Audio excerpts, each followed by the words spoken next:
Kung tunay po na walang kasalanan si VP Duterte, dapat siya mismo ang manguna sa pagbubukas ng lahat ng dokumento, paggamit ng budget at mga hakbangin niya bilang pangalawang Pangulo at kalihim ng DepEd.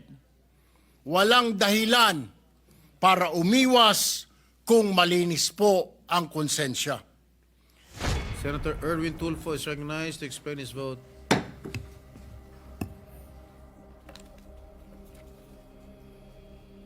Ginoong Pangulo, mga kapwa kong senador at sa sambayanang Pilipino. Bumoto po ako ng yes sa mosyon na sumasang-ayon sa desisyon ng Korte Suprema sa impeachment case laban kay Vice President Duterte. Ito po ay hindi sa gusto kong iligtas ang Vice Presidente, kundi dahil malinaw ang sinasabi ng ating batas at mas malinaw pa ang desisyon ng Korte Suprema na ito po ay labag sa konstitusyon. Alinsunod po sa one-year bar rule, hindi maaring magsampa muli ng impeachment complaint ng 1 taon matapos ang naunang reklamo. Ayon po sa kataas-taasang hukuman, ito ay nalabag.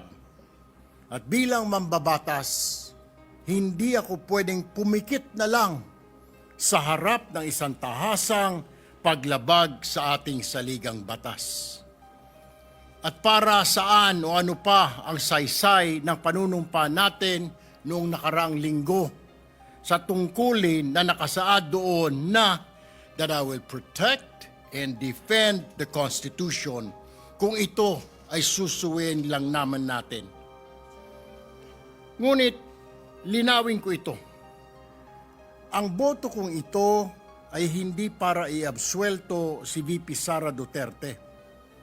Sa totoo lang po, gusto ko siyang humarap sa paglilitis upang maipaliwanag ang mga issue upang sumagot sa mga tanong ng taong bayan at upang harapin anumang pananagutan kung ito'y nararapat.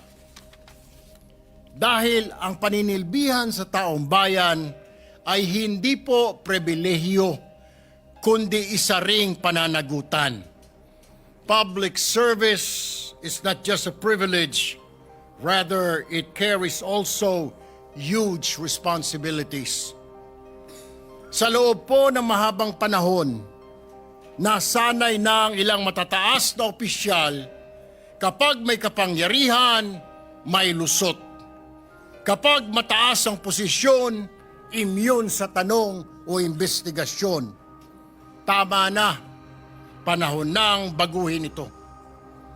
Kung tunay po na walang kasalanan si VP Duterte, dapat siya mismo ang manguna sa pagbubukas ng lahat ng dokumento, paggamit ng budget at mga hakbangin niya bilang pangalawang Pangulo at kalihim ng DepEd.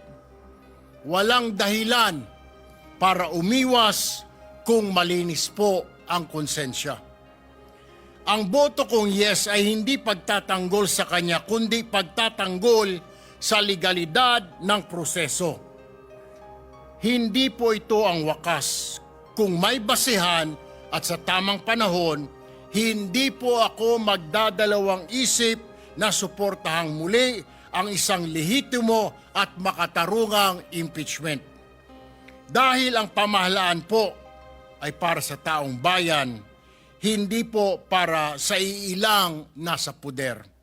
Maraming salamat at mabuhay po ang sambayanang Pilipino. Maraming salamat, Senator Erwin Tulfo. Ginoong Sekretaryo. Senator Tulfo, Rafi. Senator Rafi Tulfo is hereby recognized to explain his vote. Mr. President, my vote is yes. Let me explain my vote. My dear colleagues, in our Constitution, the sovereign Filipino people agreed to establish a government that will run our country. Malinaw dito kung ano ang kapangyarihan ng bawat sangay. Ang legislatura ang tagagawa ng mga batas. Ang ehekutibo ang tagapatupad ng batas. On the other hand, ang Korte Suprema naman ang taga-interpret o tagapaliwanag ng batas kapag may hindi malinaw dito o may pagtatalo kung paano ito ipapatupad. Kaya naman, ang respeto ng bawat sangay ng gobyerno sa isa't isa ay mahalaga upang tuloy-tuloy ang maayos na pagpapalakad ng ating gobyerno. Under the Constitution, it is the House of Representatives that shall have the exclusive power to initiate all cases of impeachment. Wala po tayo papel sa proseso na yan. Our role only comes when a valid articles of impeachment complaint is filed before us. Mr. President, the case before the Supreme Court is about the impeachment initiation procedure before the House of Representatives. Whether a case of impeachment has been initiated according to the text and spirit of the Constitution. Of course, I will not delve into the correctness of the decision of the Supreme Court, but I believe it is within their authority to interpret the Constitution and declare whether the actions and processes before the House is constitutional.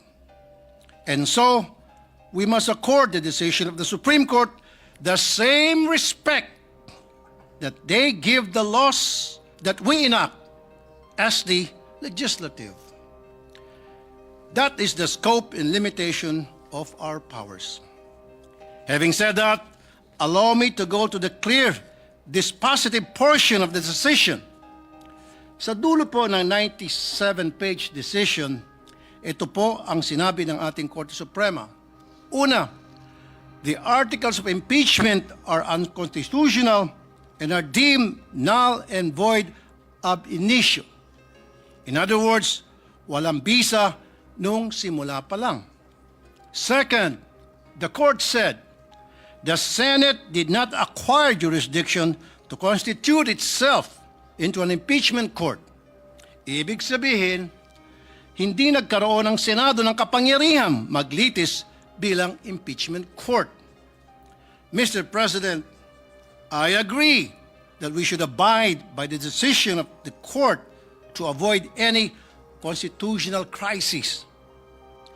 And if I were to take the duty to my heart, I believe the decision is very clear. No impeachment court was validly convened. That's my vote. With that said, however, there are concerns raised regarding the decision. So it is important for the Supreme Court to address these concerns. I have faith in the Supreme Court that it will perform its mandate. That's all. Thank you, Mr. President.